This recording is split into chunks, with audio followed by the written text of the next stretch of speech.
fishermen in Bayelsa.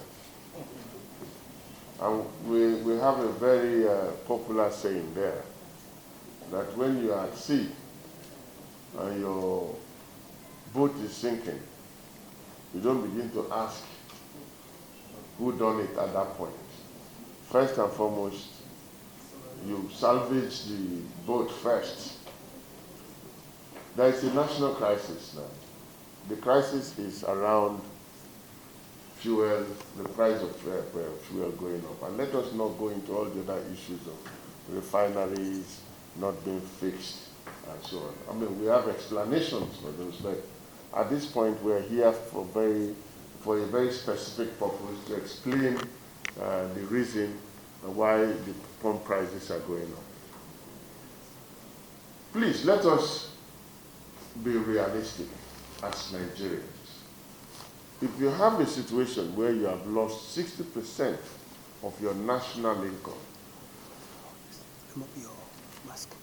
I can hear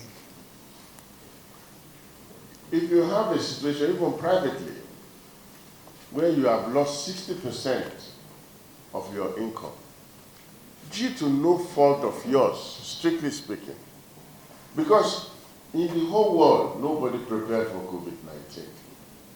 COVID-19 happened on us and immediately eroded demand for our product, our most important product, which is crude oil. Demand for crude oil completely dropped because most countries, all countries in the world, were on lockdown at the same time. I mean, that is very easy for all of us to understand. If every country is on lockdown, then no country was really functioning at the time. So there was no demand for crude oil. All the refineries shut down. The price of crude oil, of course, dropped to zero level. In some countries, it even dropped to the negative territory. That means you were even paying people to come and take crude oil so that at least you can continue the production. In that kind of situation, our earnings dropped drastically as a country. Now, we had to adjust our production because OPEC said the only way to shore up crude oil prices was to cut production. And we cut down our production to 1.412 million barrels. You know that this country has been producing 2 million barrels for a long time. If you drop that production to as low as 1.412, it becomes a big drop. And of course, the prices still did not go up to where we expected the prices to be. Before the drop, before the COVID-19, prices were in the territory of over $60 per barrel. Today, we have, in spite of all the cuts, we have not been able to achieve more than $45 per barrel.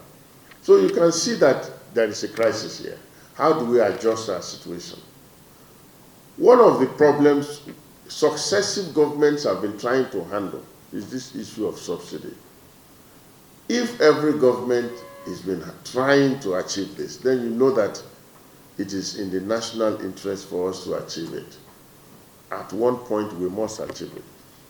We have gotten to that point now, and we call for understanding so that as a country, all of us should put hands together and ensure that we achieve this policy direction because it is in the best interest of the nation, of the economy, and all of us in the long run.